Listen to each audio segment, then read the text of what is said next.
biarlah anggota keluarga kita bisa mengikuti teladan kita, ikut Tuhan. Karena apa yang kita lakukan di gereja sama dengan di rumah. Apa yang kita lakukan di rumah, itu juga yang kita lakukan di gereja.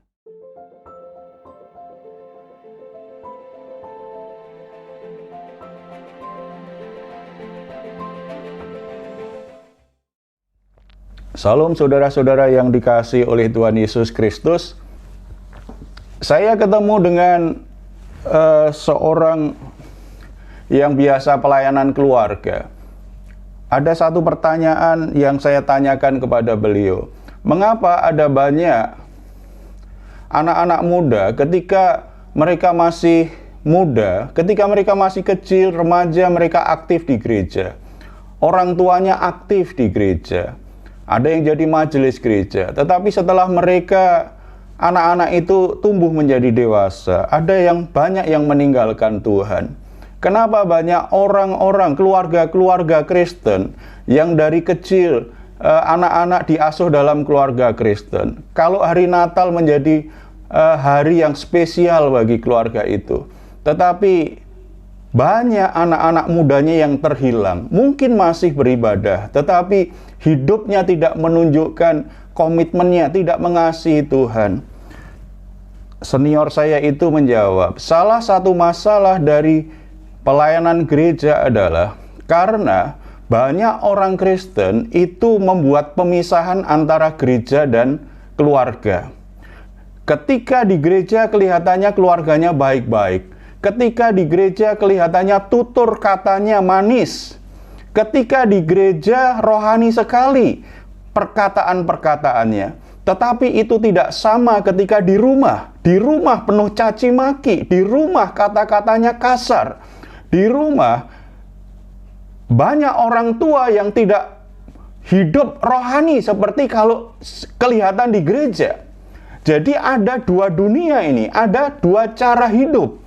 Apa yang terlihat ketika berkumpul dengan saudara-saudara seiman di gereja, ternyata tidak terlihat dilakukan juga di rumah. Itu namanya tidak terintegrasi. Sepertinya ada dua gaya hidup.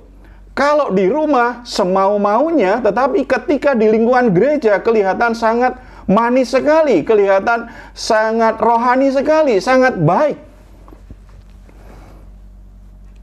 Ada dua pemisahan seperti itu. Itu yang menimbulkan banyak keluarga tidak cukup kuat dibangun di dalam rencana Tuhan.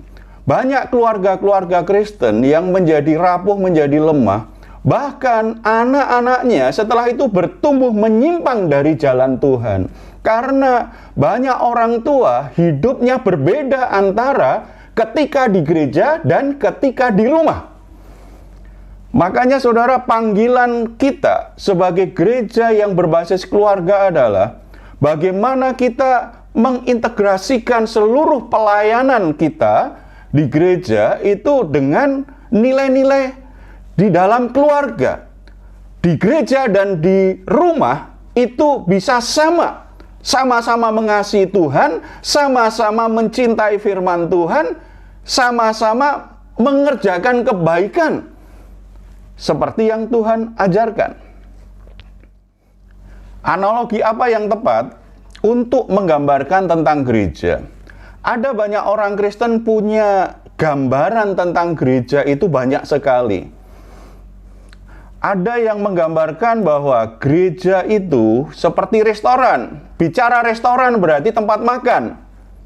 Karena gereja digambarkan sebagai restoran, maka ketika orang datang ke gereja hanya menuntut dilayani dan dapat makanan yang membuat dia suka. Karena kita datang ke restoran, itu kita yang memilih restorannya, lalu kita akan minta supaya dapat pelayanan yang terbaik. Kalau ternyata pelayanannya tidak baik dan makanan yang disajikan kita tidak suka, kita pasti akan keluar dari restoran itu dan kita tidak akan datang lagi. Sayangnya banyak orang Kristen juga menggambarkan gereja seperti restoran seperti itu. Jadi orientasinya adalah selera dia. Dia datang di gereja untuk memuaskan selera dia. Kalau tidak sesuai dengan seleranya, ya pindah saja.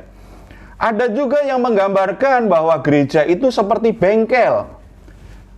Apa fungsi bengkel? Bengkel itu memperbaiki yang rusak. Tetapi kalau merasa mobilnya baik-baik, tidak akan ke bengkel, kecuali perawatan rutin. Saudara-saudara, kalau gereja digambarkan sebagai bengkel, berarti di gereja orang yang merasa baik tidak merasa butuh gereja. Karena gereja hanya untuk orang-orang yang rusak. Gereja itu untuk orang-orang yang buruk kelakuannya. Kalau orang merasa baik, dia tidak butuh gereja. Karena hanya sekedar bengkel. Ada juga yang menggambarkan gereja itu seperti rumah sakit. Kapan kita datang ke rumah sakit? Kita akan ke rumah sakit kalau kita sakit dan butuh perawatan. Kalau kita berobat, atau kalau toh kita sehat karena kita biasanya besuk aja mengunjungi orang yang sakit. Coba bayangkan kalau orang berpikir gereja hanya sekedar rumah sakit. Berarti kalau saya sehat, saya nggak butuh pelayanan gereja karena saya sehat. Hanya orang-orang yang sakit saja yang rajin ke gereja. Kalau toh saya ke gereja itu hanya sekedar silaturahmi karena ingin ketemu, ingin berjumpa dengan teman-teman saja. Karena itu rumah sakit kan? Atau ada juga yang menggambarkan gereja itu seperti panti asuhan. Saudara, panti asuhan itu tempat untuk mengasuh anak-anak yang terlantar. Karena mereka dari keluarga miskin atau terbuang. Kalau gereja hanya panti asuhan, berarti gereja hanya memperlakukan jemaatnya seperti anak-anak yang tidak mampu berbuat apa-apa. Akibatnya jemaat jadi Kristen kanak-kanak terus-menerus. Karena hanya diperhatikan terus, tidak bertumbuh menjadi dewasa. Ada banyak gambaran lain yang dipikirkan, yang diyakini, yang jadi pandangan banyak orang Kristen. Lepas dari apapun pandangan itu, memang tidak 100% salah apa yang dikatakan, tetapi apa gambaran yang tepat? Apa yang dikatakan Alkitab tentang gereja? Gereja adalah keluarga. Gereja adalah keluarga. Saudara-saudara, dari rumah saya ajak kita semua berkata, ikutin saya ya. Gereja adalah keluarga. Gerejaku adalah keluargaku. Keluargaku adalah gerejaku. Itulah integrasi gereja dan keluarga. Kalau kita bicara gereja, kita sedang berbicara tentang keluarga. Kalau kita sedang bicara keluarga, kita bicara tentang gereja. Kita akan pelajari Efesus 2 ayat 11 sampai 22, tetapi kita akan fokus saja di ayat 19 sampai 22. Demikianlah kamu bukan lagi orang asing dan pendatang, melainkan kawan sewarga dari orang-orang kudus dan anggota-anggota keluarga Allah, yang dibangun di atas dasar para rasul dan para nabi, dengan Kristus Yesus sebagai batu penjuru. Di dalam Dia tumbuh seluruh bangunan rapi tersusun menjadi bait Allah yang kudus di dalam Tuhan. Di dalam Dia kamu juga turut dibangunkan menjadi tempat kediaman Allah di dalam Roh. Saudara-saudara, ada sebutan yang jelas sekali di ayat 19. Demikianlah kamu. Siapa kamu? Orang-orang yang percaya kepada Yesus Kristus sebagai Tuhan dan Juru Selamat. Kita semua bukan orang asing dan pendatang. Orang asing dan pendatang di mana? Di dalam keluarga Allah. Karena di situ katakan kamu adalah anggota-anggota keluarga Allah. Kamu adalah kawan sewarga dari orang-orang kudus. Jadi kalau terkait dengan kerajaan Allah, kita itu punya kewarganegaraan yang sama, yaitu warga kerajaan surga. Jadi sesama orang percaya, sesama orang Kristen, orang-orang yang percaya kepada Yesus Kristus, kita adalah kawan sewarga. Kemudian dalam konteks yang lebih kecil, kita adalah anggota-anggota keluarga Allah. Apa persamaan keluarga dan gereja? Tadi dikatakan bahwa kita ini di dalam Kristus, kamu itu bukan pendatang. Jadi sebenarnya sesama saudara seiman tidak tepat kalau dalam ibadah dikatakan siapa tamu hari ini. Saudara, tidak. Di dalam Kristus kita itu bukan orang asing, bukan pendatang. Jadi kalau suatu saat kita sedang ada acara atau sedang ada tugas atau dalam perjalanan kita ibadah di gereja lokal di kota itu, lalu karena di situ kita baru pertama kali, sebenarnya kita juga bukan tamu, kita bukan orang asing. Kita sedang mengunjungi anggota keluarga kita yang belum pernah ketemu. Karena tidak pernah ketemu saja nggak kenal. Tetapi apakah kita tamu? Apakah kita pendatang? Sebenarnya tidak. Karena ketika kita berkumpul bersekutu dengan saudara seiman, kita sedang bersekutu dengan saudara anggota keluarga Allah, sama-sama saudara. Secara tadi di pengakuan iman rasuli kita berkata bahwa kita percaya gereja yang gereja yang universal, gereja yang kudus dan yang umum, berarti luas begitu. Makanya kita sebenarnya satu keluarga dengan gereja-gereja lain. Kita satu keluarga dengan saudara-saudara walaupun beda gereja, beda kota. Tetapi kita perlu tinggal di sebuah gereja lokal supaya kita punya keluarga intinya. Itu di mana? Seperti kita punya keluarga besar, tetapi kita juga punya keluarga inti. Misalnya bagi orang Batak akan gampang sekali ya. Misalnya keluarga Parapat. Keluarga besarnya Parapat ribuan, tetapi keluarga intinya siapa? Ya Pak Parapat dengan istri dan dengan anak-anaknya, itulah keluarga inti. Apakah anak-anaknya boleh tinggal di mana saja, yang penting sama-sama Parapat?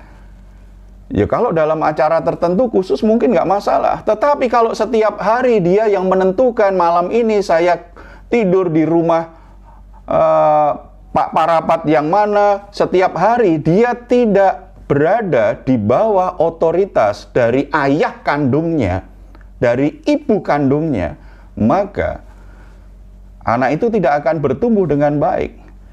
Kita lihat persamaannya, sebutannya sama, keluarga. Rumah tangga kita, keluarga. Demikian juga gereja, keluarga rohani, keluarga inti kita sebut saja keluarga jasmani, sebutannya sama. Lalu dasar hubungan dalam keluarga itu sama. Di dalam gereja, dasar hubungannya apa? Kita menjadi saudara seiman bukan karena kita satu partai.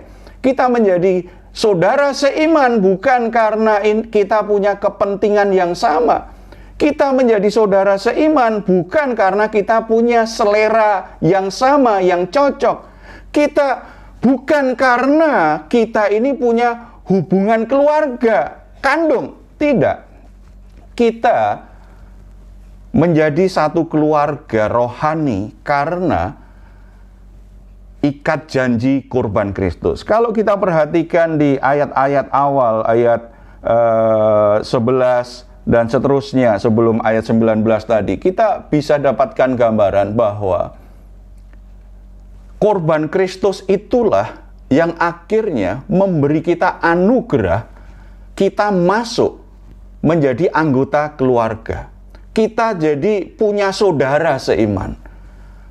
Kita punya marga yang berbeda, kita suku yang berbeda, kita bangsa yang berbeda, kita punya pekerjaan yang berbeda, kita punya selera yang berbeda, kita punya sifat yang berbeda. Tetapi siapapun kita, ketika kita percaya kepada Yesus Kristus sebagai Tuhan dan Juru Selamat, maka kita dimasukkan dalam keluarga Allah. Ketika kita menjadi anggota keluarga Allah, sesama saudara seiman itu adalah saudara kita. Itu adalah keluarga kita.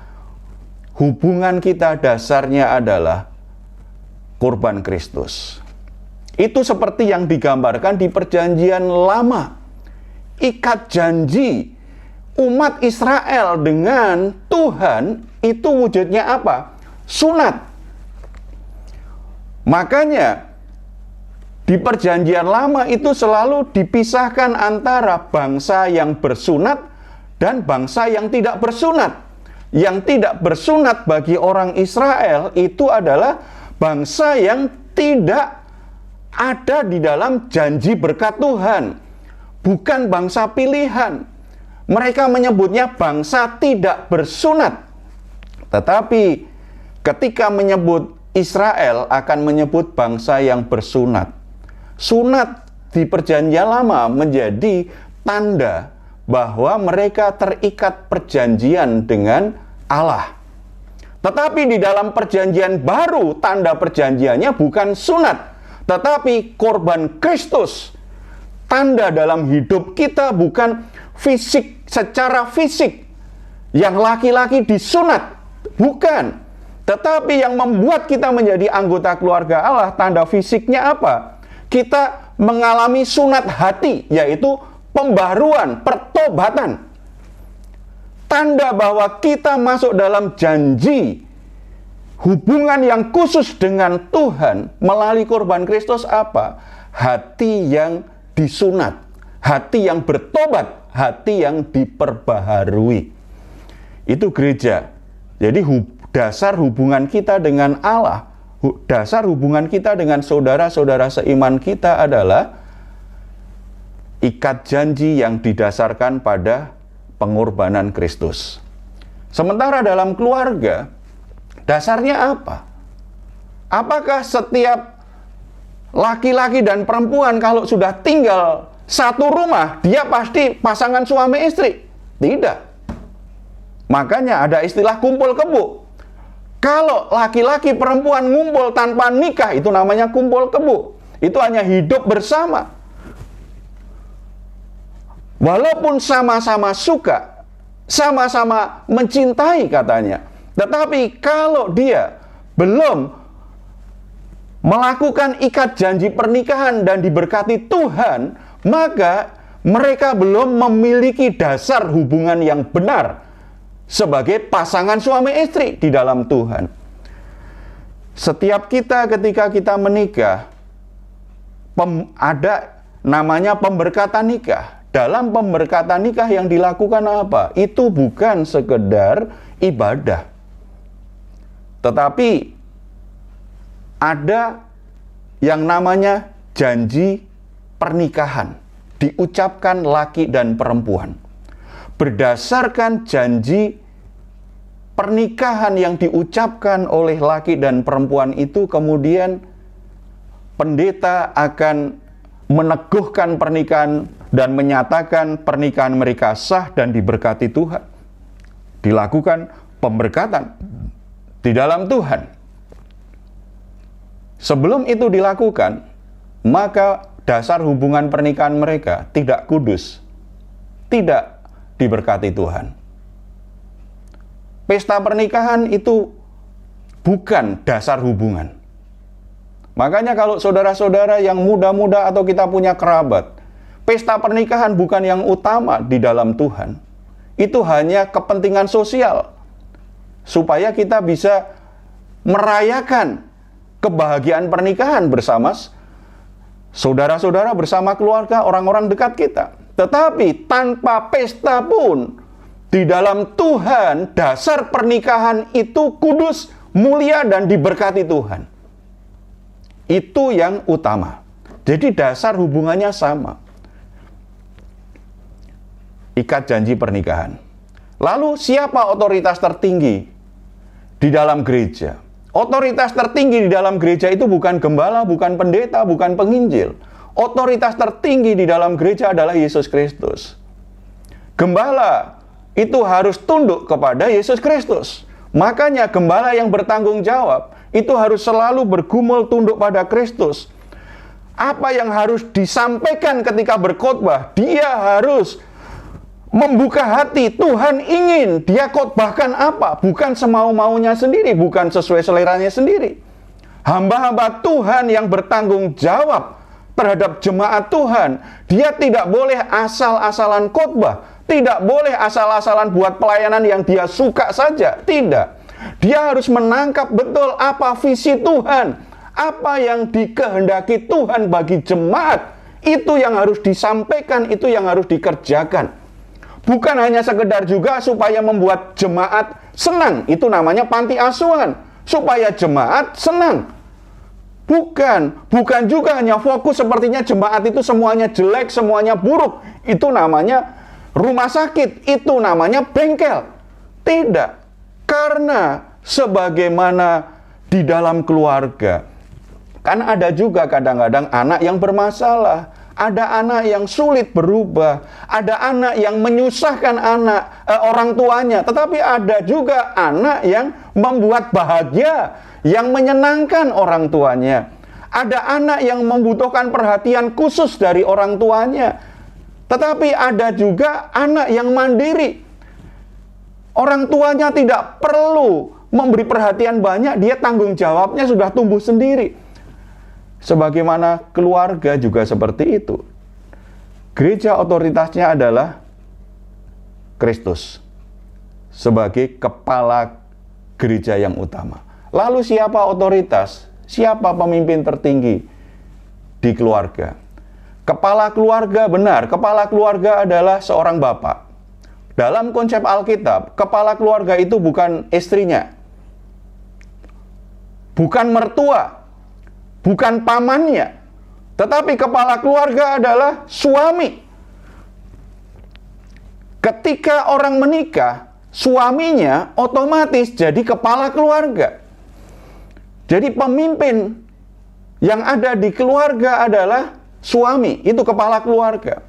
Cuma karena otoritas tertingginya adalah Yesus Kristus, makanya seorang kepala keluarga itu juga harus mau tunduk seperti seorang gembala tunduk kepada Yesus Kristus. Maka kepala keluarga harus tunduk kepada Yesus Kristus. Bagi yang belum menikah, ketika mau memilih seorang laki-laki, pilihlah yang paling utama adalah laki-laki yang mau tunduk pada Kristus. Pria yang hidupnya mengasihi Tuhan, yang hidupnya tunduk pada pimpinan Tuhan, itu yang paling utama. Bukan status, bukan latar belakang dari keluarga siapa atau dari suku mana. Itu bukan yang utama. Yang utama adalah perempuan-perempuan muda yang belum menikah, menikahlah dengan pria yang mau tunduk kepada Kristus. Karena dia nanti yang jadi kepala keluargamu. Kalau dia tidak tunduk kepada Kristus, maka dia akan menjadi kepala keluarga yang sewenang-wenang, semaunya sendiri, dan mungkin akan membuat susah hidupmu ketika menikah.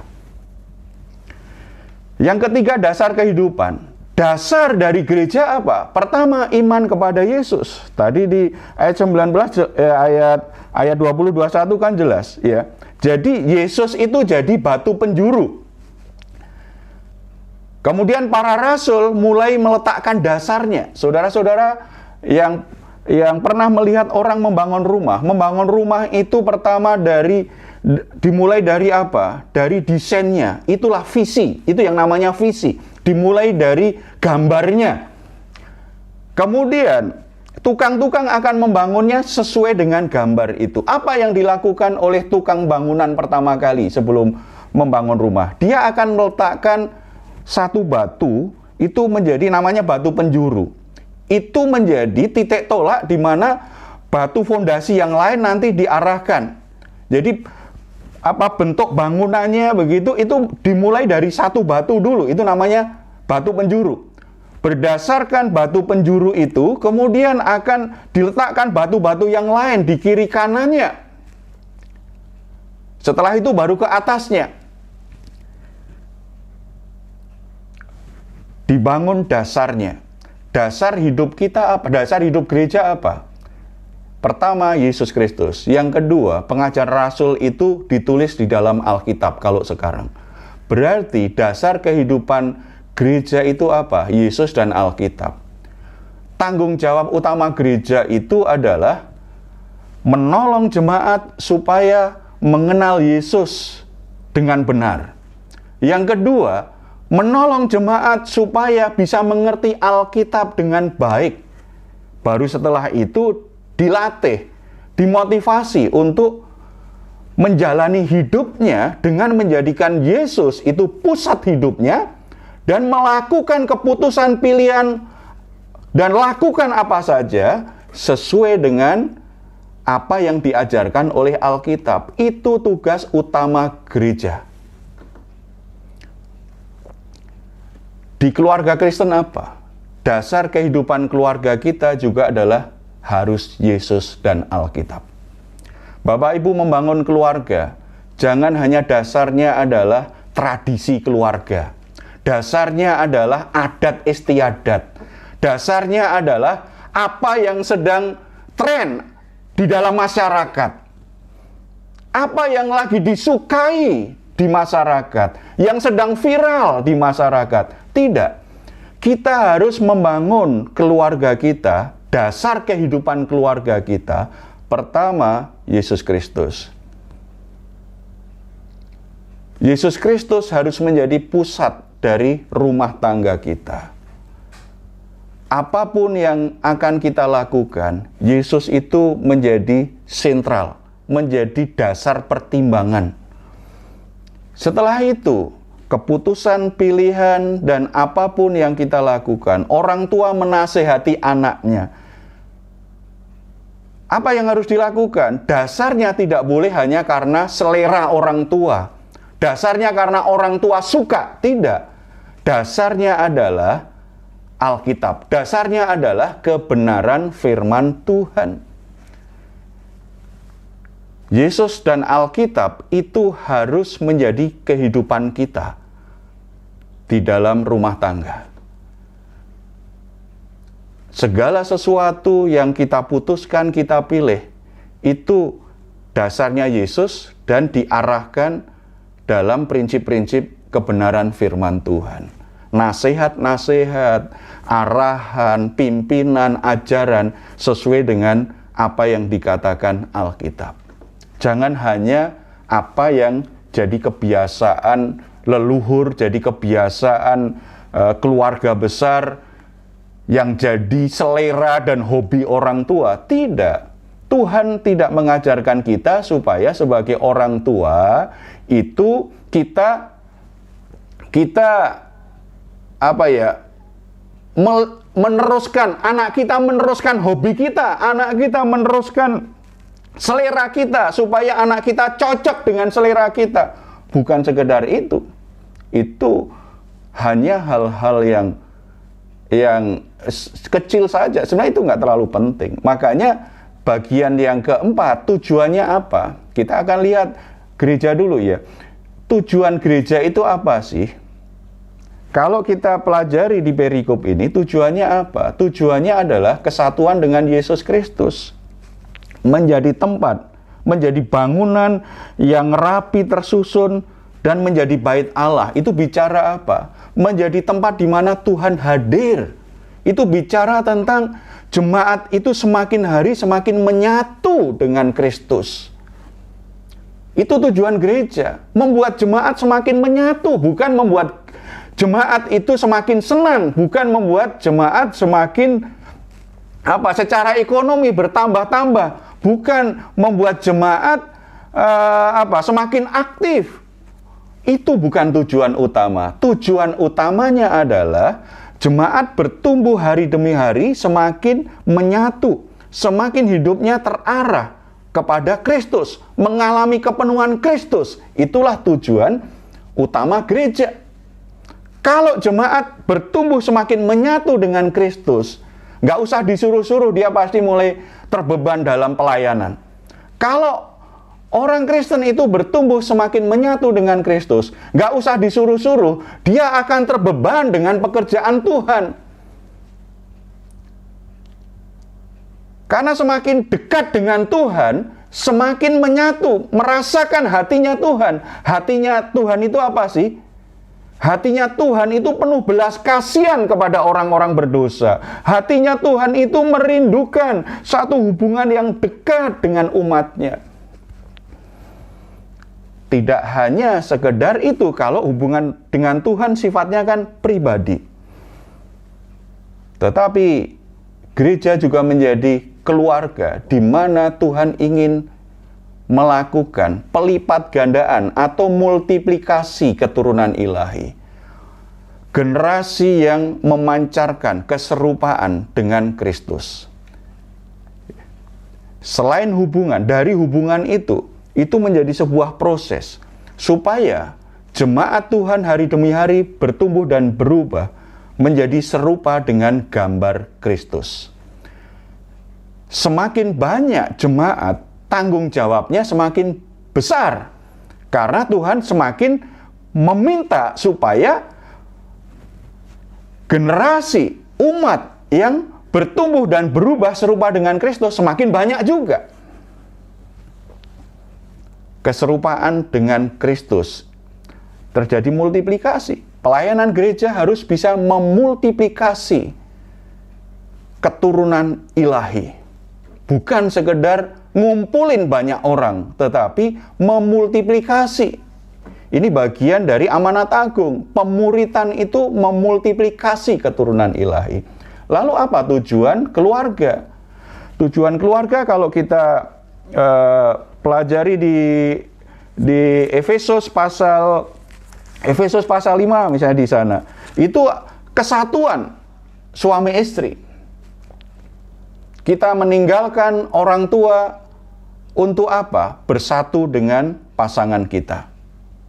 Kesatuan suami istri. Rumah tangga itu punya tujuan apa?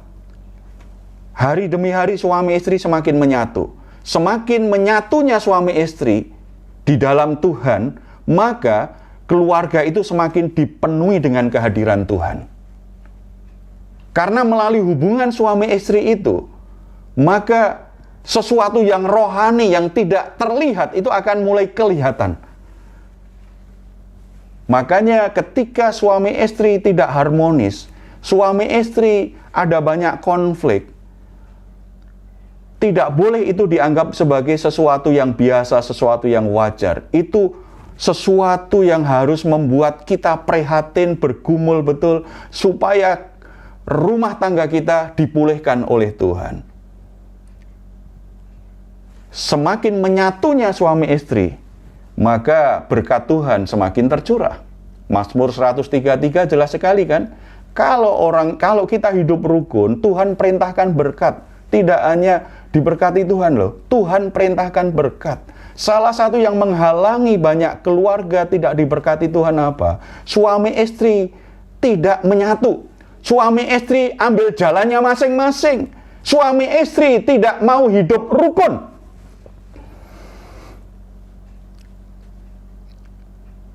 Ketidakrukunan suami istri akhirnya akan berdampak pada keturunannya. Padahal tujuan Tuhan memberi keturunan apa? Multiplikasi keturunan ilahi. Tuhan ingin melalui rumah tangga kita, lahirlah generasi yang serupa dengan gambar Allah. Jadi Bapak Ibu kalau diberkati 1 anak, 2 anak, 3 anak, 5 anak nggak ada masalah. Karena anak itu adalah berkat Tuhan. Itu dari Tuhan. Masalahnya adalah kita punya tanggung jawab. Kalau kita punya 1 anak, tanggung jawab kita 1. Kalau kita punya 2 anak, tanggung jawab kita 2. Kalau anak kita 5, berarti kita punya tanggung jawab untuk membesarkan anak itu bertumbuh semakin hari semakin mengasihi Tuhan, menyatu dengan Tuhan, dan hidupnya diubah oleh Roh Kudus dan firman Tuhan menjadi serupa dengan gambar Kristus. Karakter Kristus semakin terpancar. Kalau anak-anak kita akhirnya bertumbuh seperti itu, ketika mereka nanti berkeluarga, Mereka tahu caranya bagaimana memultiplikasikan keturunan ilahi. Tetapi kalau sebagai orang tua kita tidak ambil tanggung jawab kita untuk menolong anak kita menyatu dengan Tuhan dan mengalami perubahan menjadi serupa dengan Kristus, nanti anak kita ketika menikah, mereka menjadi bingung, tidak tahu caranya bagaimana mendidik anak di jalan Tuhan. Dimulai berarti dari siapa? Dari orang tuanya saat ini. Dari sisi persaudaraan jelas, gereja persaudaraan. Makanya ada banyak lagu dalam Kristus, kita saudara. Kita mengasihi seperti saudara. Kasihlah satu sama lain seperti saudara. Di dalam keluarga jelas sekali lah ya, kita kakak adik itu persaudaraan. Saling mengasihi. Saling mengasihi. Di gereja perintahnya, hendaklah engkau saling mengasihi, hendaklah engkau saling mengasihi seperti saudara, hendaklah engkau saling menasehati, hendaklah engkau saling membangun, hendaklah engkau saling menolong. Di keluarga itu juga sama. Hendaklah engkau saling mengasihi sebagaimana engkau itu saudara satu sama lain, kakak adik. Saling membantu, saling menasehati, saling menolong. Itulah rumah. Berarti kan sama. Dari sisi fungsi atau tanggung jawab, di dalam gereja itu diberi namanya karunia rohani. Karunia rohani tujuannya apa? Supaya setiap anggota gereja itu berfungsi di dalam gereja. Tuhan tidak pernah menempatkan orang satu Kristen pun jadi pengangguran dalam pekerjaan Tuhan, dalam rumah Tuhan. Tidak. Itu anak manja saja yang tidak mau tanggung jawab. Tuhan memberi karunia rohani tujuannya apa? Supaya setiap anggota jemaat bisa berperan untuk ikut membangun keluarga Allah, untuk ikut di dalam pekerjaan Allah. Setiap anggota berfungsi sesuai karunia rohaninya, sesuai dengan panggilannya. Ada yang dipanggil jadi hamba Tuhan, jadi gembala, jadi pendeta, jadi penginjil. Ada yang dipanggil jadi guru sekolah minggu. Ada yang dipanggil jadi pendoa. Ada yang dipanggil untuk lakukan pekerjaan-pekerjaan sosial. Tetapi semuanya sesuai dengan karunia dan panggilannya harus aktif. Itu namanya keluarga. Seperti keluarga kita kan. Orang tua, ayahnya bekerja, ibunya mengurus rumah tangga. Ini bagi ibu yang tidak bekerja. Lalu anak-anaknya seiring dengan umurnya ada tanggung jawabnya masing-masing. Minimal bertanggung jawab dengan hidupnya sendiri, tidak lagi membebani orang tuanya. Semakin anak bertumbuh dewasa, dia tidak semakin membebani orang tuanya. Karena dilatih tanggung jawabnya. Jadi setiap anggota itu punya fungsi, punya kedudukan. Kepala keluarga suami, penolong istri. Suami istri mengasuh anaknya bersama-sama. Kalau ini tidak berjalan dengan baik, itu memunculkan banyak masalah. Istri jadi kepala keluarga, pasti bermasalah. Atau suami tidak mau jadi kepala keluarga, tidak bertanggung jawab sebagai kepala keluarga, pasti rumah tangganya bermasalah.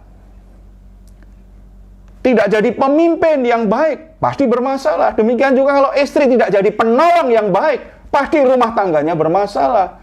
Kalau ayah ibu tidak mau ambil tanggung jawabnya, mendidik anaknya di jalan Tuhan, anaknya pasti bertumbuh bermasalah.